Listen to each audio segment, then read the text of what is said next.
Good day everyone, welcome to Math Solution Tamil. Simple equation la இன்னொரு sum பார்க்கலாம். 3 into d minus 2 divided by 9 plus 5 which is equal to 7. இதை பார்த்தோன்னே பயந்துடக்கூடாது, ஒரே ஒரு variable தான் இருக்குது, ரொம்பவே சிம்பிளாகவே போட்டுடலாம். இதை பார்த்தாலே நமக்கு என்ன தெரியுதுன்னா, இந்த டிவிஷன் இந்த 3 into d minus 2க்கும் இந்த 9க்கும் மட்டும்தான். ஸோ நம்ம இதை இங்கேயே கூட கேன்சல் பண்ணலாம். 1 3s are 3, 3 3s are 9.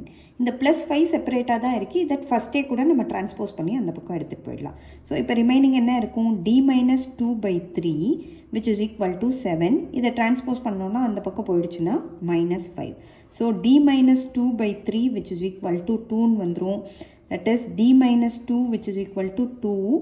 First இங்கே என்ன இருக்கோ அதை எழுதிக்கணும், அப்புறம் தான் டிரான்ஸ்போஸ் பண்ணணும். டிவிஷன் 3 இந்த பக்கம் வந்துச்சுன்னா மல்டிப்ளிகேஷன் 3 ஆகும். So d minus 2 which is equal to 6ன்னு வரும். that is d which is equal to 6. இங்கே இருக்கிற -2 டிரான்ஸ்போஸ் ஆகி இங்கே வந்துச்சுன்னா +2 ஆகிடும். that is d which is equal to 8.